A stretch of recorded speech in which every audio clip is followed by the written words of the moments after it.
Salut les terriens, c'est Hugo de la Team Hercule, j'espère que vous allez bien, moi ça va super, et je suis tout seul cette fois-ci pour vous présenter une nouvelle decklist du dimanche sur le deck Baby BT21, un deck que j'affectionne tout particulièrement, que j'ai beaucoup joué, enfin que j'ai exclusivement joué en cette méta BT21, deck avec lequel j'ai fait deux top 16 avec ce petit Baby. Bon, globalement, c'est un deck très plaisant à jouer. Ça fait du bien d'avoir un deck bleu aggro. Ça change un peu. Et surtout, le deck est très agréable à jouer. Les plays sont assez smooth et assez satisfaisants à faire. Et c'est un leader que j'aime beaucoup. Et en plus, c'est Baby. Et Baby, c'est la vie. Donc, qu'est-ce qu'on a? On a un leader à 10 000, assez classique. Quand on met cette carte dans une zone de... Quand on va jouer cette carte, on va pouvoir avoir le terrain, le petit terrain que voici. Donc le terrain, barrière. Une fois par tour, on va pouvoir mettre un Vegeta GT ou un Brainwash. Un Vegeta GT qui coûte un bleu ou un Brainwash depuis notre main sur cette carte pour piocher une carte. Et l'intérêt, ça va être d'utiliser les cartes qui sont sous le terrain pour les jouer ou faire des effets avec. La condition, donc quand on tape, on va mettre une carte de notre main, donc un Vegeta ou un Brainwash sous le terrain. Alors c'est tout le temps exclusivement bleu, donc je vais pas le répéter à chaque fois. Quand on parle de Vegeta GT, c'est un drop 1 exclusivement bleu. Et quand on parle d'un sous contrôle, Brainwash, c'est un Brainwash exclusivement bleu. On tape, on met un sous le terrain, on pioche 2. Donc un très bon effet. Éveil à 6 PV, enfin éveil à 4 PV, ou éveil à 4 PV, d'étape 1 draw 1. Éveil alternatif, si on a 4 cartes sous le terrain ou plus, on peut d'étape 1 draw 1 et pique des PV jusqu'à 6. Quand on est éveillé, on a plus de draw en attaque, mais on a Overlord. Donc on va pouvoir piocher avec tous nos sous-contrôles. C'est intéressant parce que du coup, le tour de l'éveil, on va avoir un draw 2 en utilisant l'Overlord. Et quand on tape, on va pouvoir soit tuto top 5 et prendre un Brainwash et le mettre sous le terrain, soit placer une battle adverse qui n'est pas un Goku GT. Il y aura pas mal de cartes qui marcheront pas sur les Goku GT, ce qui pourra poser problème contre Pan à certains moments. Plutôt rigolo. Prendre une battle de la drop adverse et la mettre sous le terrain. Donc ça a deux intérêts principaux. Ça peut virer des cartes de la drop. Donc ça va chercher notamment des Coit, auxquels le deck est très sensible. Ça peut laisser chercher des singes qui draw, des Revrian, même si on n'en voit pas vraiment. Ça peut aller chercher, je sais pas moi, un deck noir qu'a meulé Secret Cumber, qui est en drop, bah on peut aller lui voler. On a pas mal de choses à faire. Et en activation principale, on peut s'auto-éveil, piquer un PV rajouter à notre main. Jusqu'à une carte de nos points de vie d'ailleurs, donc on n'est pas obligé de le faire. Et choisir un sous contrôle et il va gagner plus 5000 de puissance pour toute la durée du tour. Et on a un Z leader, le Z leader aussi Overlord, un Z leader très décevant. On le jouera vraiment pas souvent le Z leader. Donc on le joue pour 1, 2 énergies, 3 PV ou moins, 20 000 aussi Overlord. Et si on a une battle avec serviteur en jeu à la fin du tour, on va pouvoir détaper une énergie mono bleue. Et pour 1, deuxième intérêt de voler des cartes et l'adversaire de les mettre sous le terrain, c'est que pour 1 on peut jouer une battle depuis sous notre terrain, néguer tous ses effets et lui donner Servant. Donc si on arrive à voler des grosses battles adverses, des 30 000, des 35 000, bah ça fait, avec le proc serviteur, ça fait du 40, du 45, ça tape fort. Hein. Ça tape fort, même si c'est uniquement en simple, ça tape assez fort. On a aussi 2 Z battle qui se pile Z. Donc on a un baby bleu. Baby qui dit quand cette carte est jouée, on va pouvoir Z-stack le drop 4 qu'on verra après. Unique barrière. On tuto top 7, on met un Brainwash ou un Vegeta GT sous le terrain. Ça permet d'accélérer l'auto-éveil. et d'accélérer, d'augmenter ce qu'on a sous le terrain accessoirement. Et en activation principale, on va pouvoir placer une carte exclusivement bleue Vegeta GT depuis notre drop ou depuis sous le terrain, sous lui, pour pouvoir jouer le drop 4 qui est en dessous. Et le drop 4 est très intéressant en permanent. Il peut, une fois par tour, il pourra pas être Mikao. Et quand il va taper, on va choisir une battle adverse qui n'est pas Goku GT et la mettre directement sous le terrain. Et ça a deux principaux intérêts. Déjà, c'est une 20 000 qui gère une battle adverse en tapant, c'est pas dégueu. En plus, c'est un baby ça va proc certains effets qui demandent qu'on a un baby sur le terrain. Ça va proc certains effets qui demandent qu'on ait une Z battle sur le terrain. Et aussi pour tout ce qui est stop turn, qui sont des battles, genre typiquement un MKF. Parce qu'on va taper avec lui, on va pouvoir absorber le MKF. Et du coup, vu que le MKF est sur notre terrain, au moment où l'auto se résout, et bah l'adversaire n'aura pas son effet de stop turn. Ce qui est plutôt très intéressant. Et aussi, et surtout, les babies à 4 qui ont 20 000 de power trigger l'auto du terrain. Donc si on joue un baby avec 15 000 de power ou plus et qui coûte 4 ou plus, avec 20 000 de... ah non, il n'y a pas de coup de power, c'est uniquement 4 ou plus la restriction. C'est vrai. Et qu'on est éveillé, c'est-à-dire qu'il faut qu'on ait 15 000 de power ou plus. Donc il faut qu'on soit éveillé. Une puissance d'origine. Même si on la boost, ça marchera pas. On va pouvoir jouer un drop 3 ou moins qui a 10 000 de power ou moins, c'est-à-dire globalement quasiment tout le temps un brainwash. Depuis sous le terrain, donc ça permet, pour pas cher, on peut faire des boards assez conséquents. Donc qu'est-ce qu'on a on va voir la liste des brainwash, je pense. Donc déjà le meilleur brainwash, le Gohan qui coûte 3 pardon, on le joue pour 1, 10 000 servant, du coup 20 000. Si on joue depuis notre main, il va gagner double strike, donc ça fait une 20 000 double. Et si on joue depuis sous le terrain, bah c'est une 20 000. Là où la plupart des brainwash seront des 15 000, ça fait un petit avantage. On a la bras qui est aussi très intéressante, que je joue en x4 également. Si c'est le tour adverse et qu'il attaque un No Baby bleu, on va pouvoir l'utiliser en combo gratuitement depuis sous le terrain. Ça permet de défendre sans perdre de carte en main, ça permet de charger des Z notamment. Donc c'est très très intelligent. Et tous les sous-contrôles au serviteur de toute façon, donc je vais pas le répéter à chaque fois. On a le Trunks qui permet de contrer pour 1. Toujours pareil, super cool. Super cool d'avoir un compte pour 1. En plus ça joue un Brainwash. Donc s'il le gère pas, on va pouvoir faire Overlord dessus. Potentiellement ça peut être utile sur certains timings. Non, c'est très intéressant. On a le Goten que je joue uniquement en x2. Il est un peu moins intéressant que le Gohan parce qu'il a que 5000, donc 15 avec Servant. Et il a un effet de gérer une battle qui a un coût supérieur ou égal à ses énergies. Qui est sur le papier très fort mais pas très intéressant, sachant que le terrain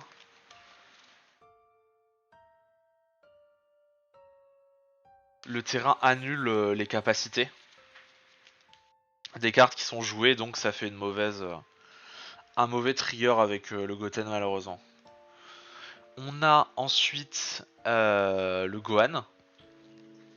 Le Gohan, lui, je le joue en x1 pour une raison toute simple, c'est que le Baby Drop 8 qu'on voit ici, il permet de jouer un sous-contrôle sans restriction de power.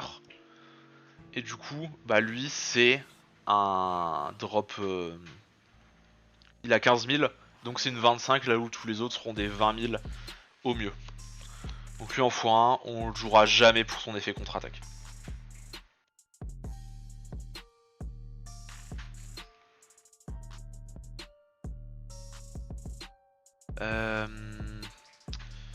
Oui, et je reviens sur le terrain.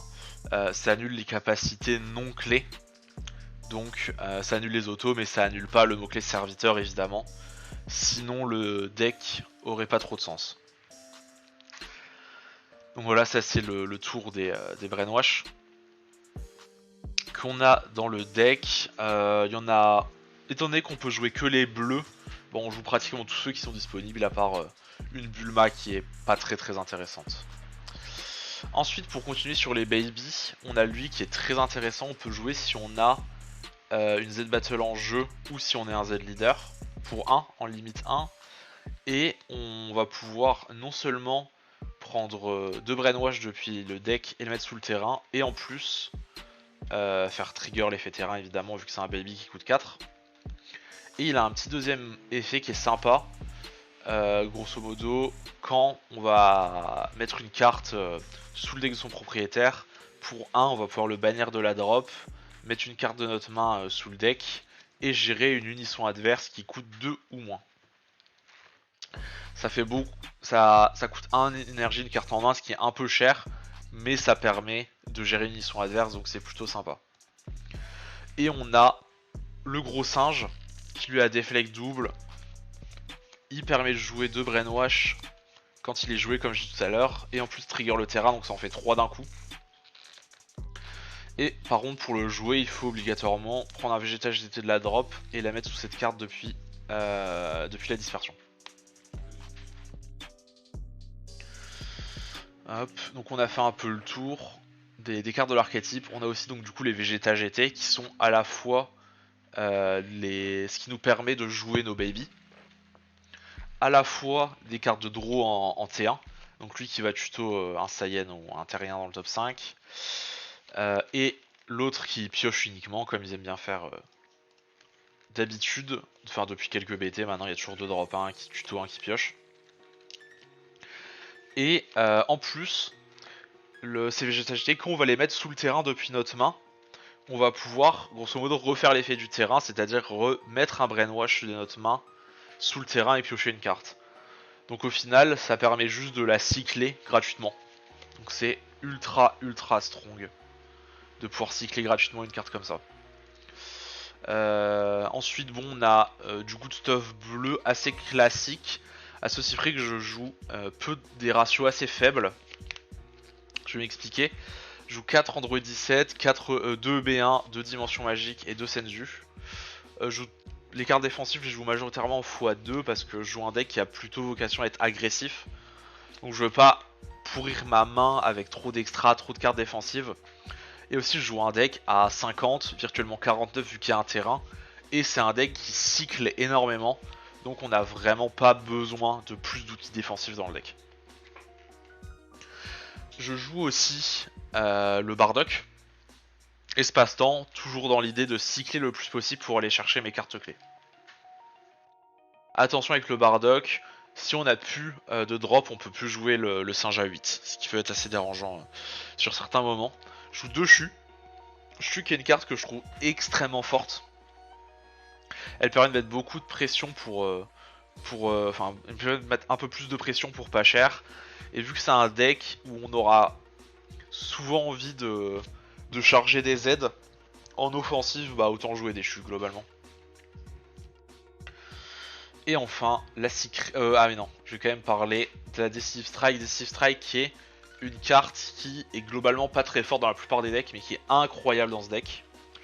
Étant donné que le gameplay du deck va faire en sorte que T2, on va pratiquement tout le temps faire les Z Battle Baby à 1. Et on a aussi un counterplay qui touche les 3 ou moins, qui se joue pour 1, et qui a par contre la condition d'avoir une Z Battle en jeu pour pouvoir être joué. Ce qui est globalement inenvisageable dans la plupart des decks, dans un deck comme celui-ci, où on a des Z Battle de l'archétype qui ont de la barrière, qui peuvent pas être remove une fois par tour. On peut se permettre de le jouer assez facilement. Et en plus, on a l'effet, la possibilité de dire que si toutes nos énergies sont mono bleu, on peut activer l'effet de cette carte sans payer son coût énergie en défonçant une carte de notre main. Et ça surprend parce que si vous tombez contre quelqu'un qui connaît pas le deck, un bleu qui est full tap, il va pas s'attendre à se prendre un CP. Et je peux vous dire que j'en ai niqué quelques-uns des Golden qui voient un mec bleu full tap, qui se full tap pour jouer leur drop 1 en se disant ouais bah de toute façon je vais pouvoir faire l'effet leader et repartir, et qui se rendent compte que bah ils ont pas de drop 1 et qu'ils sont full tap et qu'ils sont niqués. C'est très très drôle et ça fait auto-win des games. Et enfin pour finir on a la Secret Gohan Beast. Je sais qu'il y a pas mal de gens qui jouent la Secret Baby Hatch parce qu'elle permet d'une part de trigger l'effet terrain pendant le tour adverse, ce qui est alors c'est possible mais pas avec des bonnes cartes en tout cas dans le deck, et de faire un stop turn qui permet de soulager un peu la pression. Mais je trouve que c'est très difficile de finir des games contre des decks contrôle si on n'a pas un petit coup de punch avec la Gohan Beast. Donc je préfère jouer ça, mais c'est vrai qu'on joue un deck qui a pas forcément une grosse draw power. Donc forcément, le fait de perdre 2 cartes, ça peut être très chiant et très problématique sur certains moments. Donc pour finir le Z deck, je joue un Goku, tout simplement parce que je joue très peu le Z deck. Dans ce deck, faut pas oublier, je joue un deck bleu qui détape pas, ou très tard, et qui détape que 1 avec le Z leader. Donc globalement, on peut pas abuser des selles, on peut pas abuser des virus, comme on le fait dans un Striker par exemple. Et ce Goku, déjà il a Deflect barrière, donc ça permet d'avoir une Z battle sur le terrain pour le C17, à certains moments c'est intéressant. Mais surtout, des match-up un peu lents où vous n'avez pas forcément une sortie très agressive, et bah le simple fait de faire Gohan Beast into ce Goku, bah ça peut très vite faire du -5, -6 en main. Et ça permet de prendre un avantage assez conséquent dans les games à certains moments. Et enfin un Cell, parce que Cell ça reste quand même une très bonne carte, que je joue principalement contre Majin. Contre la plupart des decks c'est un peu trop cher pour une rentabilité trop moindre. Et enfin le side, c'est un side assez classique de bleu je pense. Side qui est orienté contre 4 decks principalement. Ça va être Majin, Android 21, Golden Freezer et Gohan. Évidemment c'est pas de surprise, hein, c'est les 4 gros decks de la méta. On a donc contre Golden le Totepo, assez classique. J'en joue 3 parce qu'on a vraiment envie de l'avoir dans les match-ups. Et aussi une Decisive Strike que je rentre contre tous les decks jaunes. Une 4ème. Ça fait toujours plaisir. Contre Majin, on va rentrer la décisive et le Rosé. Rosé qui permet d'empêcher les all-in à certains moments, c'est très intéressant. Contre Gohan, on va rentrer 2 dimensions magiques, 2 contre en plus, et 3 Dabra pour la discard. Bon, je vous fais pas un dessin. A noter que contre Gohan, moi je sors les Bardock espace-temps, étant donné que souvent contre Gohan on a très envie de faire des contres en prenant des points de vie. Et le fait de jouer des espace-temps ça empêche de le faire avec la dimension magique. Et aussi avec Dabra on a tendance à beaucoup piocher, et ça m'est arrivé d'être très très proche du deck out en regardant les Bardock.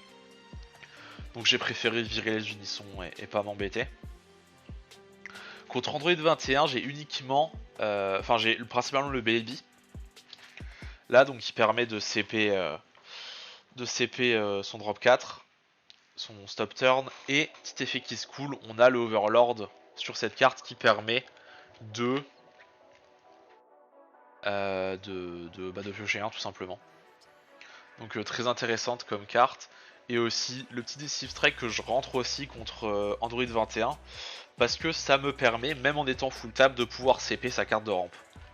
Et souvent, s'il fait la carte de rampe parce qu'il s'y attend pas, ou qu'il l'attend en se disant peut-être qu'il l'a pas, et qu'il se la fait CP, souvent c'est dur. Franchement, Android 21, s'il s'est fait CP à la fois sa carte de rampe, et à la fois son Android 21, vous avez l'occasion de lui mettre une grosse tartine.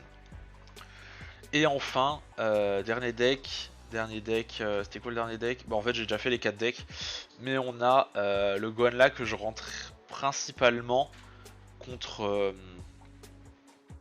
Noir, parce que ça permet d'aller gérer le drop 5 Trunks. Et globalement ça reste une bonne carte si je tombe, je sais pas, contre des decks un peu dark, genre, genre un hatch noir par exemple, bah ça je vais sûrement le rentrer. Ou ouais, c'est un peu les seuls match-up où je pense qu'on va la rentrer. Ou au moins que, j'ai pas tous les decks en tête, mais si je tombe contre un deck qui va jouer des drops 5 assez chers, je vais peut-être avoir envie de le jouer aussi, etc.